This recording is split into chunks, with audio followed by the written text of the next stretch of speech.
Well, for more on how policies around COVID-19 vaccinations and travel restrictions are playing out in the world of sports, I'm joined by Mike Bako.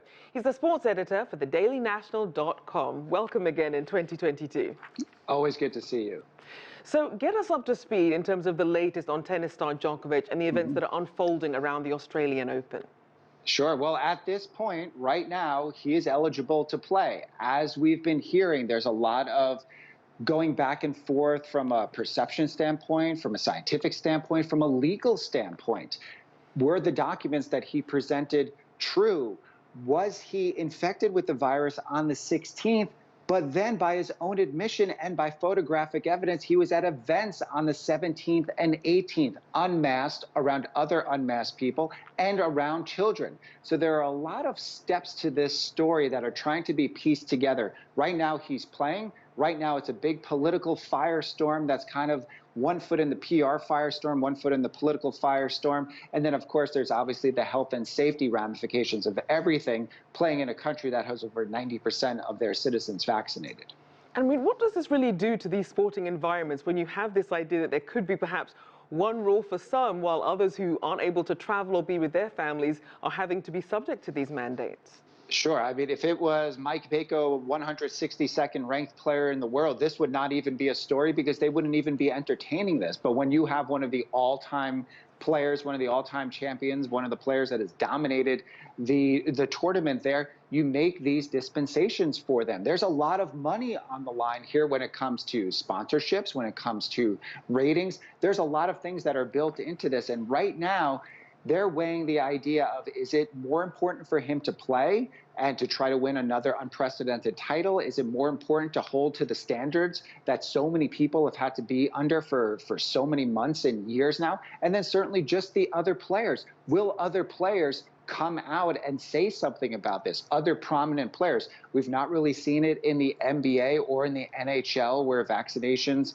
are quite high for players, but there are a few prominent players like Kyrie Irving on the Brooklyn Nets who are not vaccinated, and there's not really been one player who has taken him to task for that. So unless that happens on the tennis side of things, I don't think that this is going to change. And as you mentioned, some of these issues with some players, especially in the US, if you have to be vaccinated in one state versus not in others, I mean, how are various sports leagues really managing these COVID cases and vaccinations?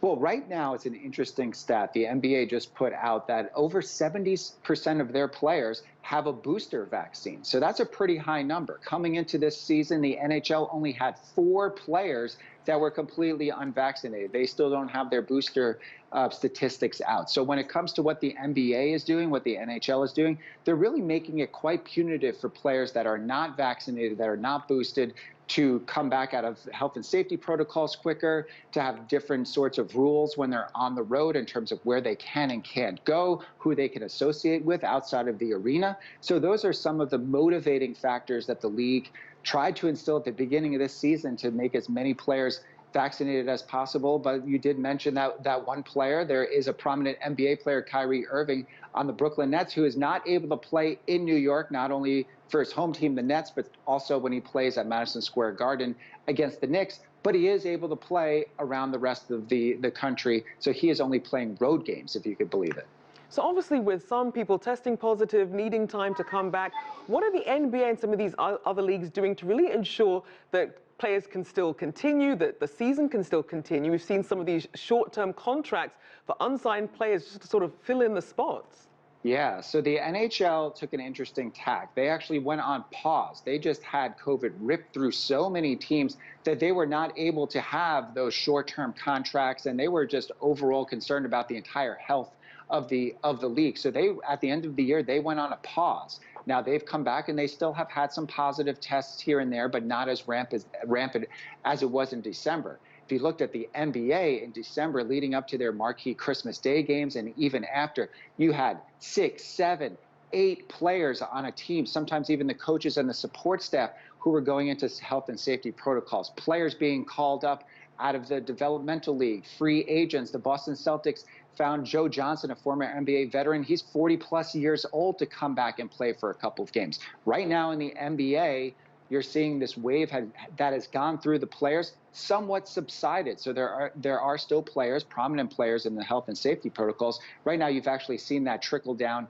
into the coaching ranks. And right now, there are a good deal of coaches, head coaches and assistant coaches that are in those health and safety protocols. It seems like the NBA, it's behind them. We may see that in just regular everyday life if we see how the curves are going. So that's something to keep in mind. The NBA kind of beyond that curve, still some players. Now it's on to the coaches, and the NHL went on pause, seemed to have worked, but even as recently as a couple days ago, 1 or 2 games had to be postponed. And now to another league, the NFL, a potential change of venue in the cards for America's Super Bowl. What's happening there, and what are the alternatives looking like?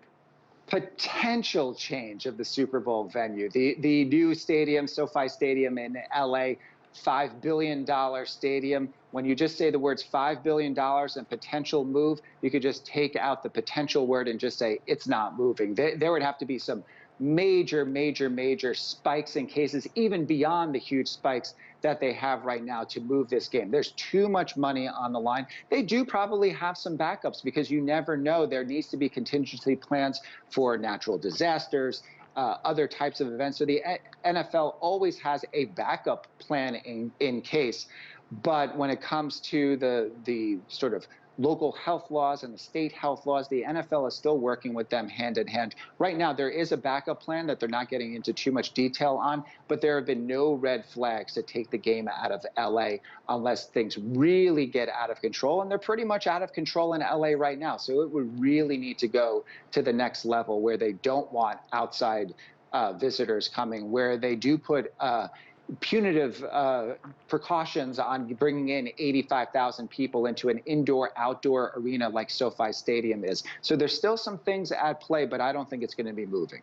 And obviously, some more big events coming up. We know that the Olympic athletes' preparations, what kind of safety protocols will they encounter before and once they're in Beijing?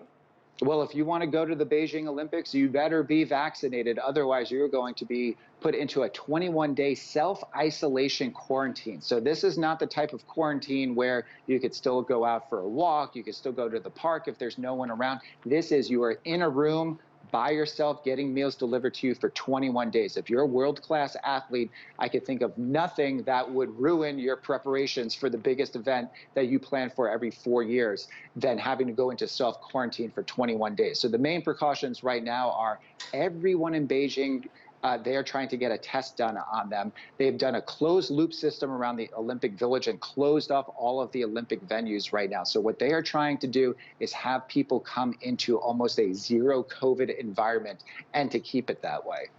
Well, looking forward to and hoping for a healthy Olympic Games. Thank you so much. Mike Bako there, sports editor for thedailynational.com.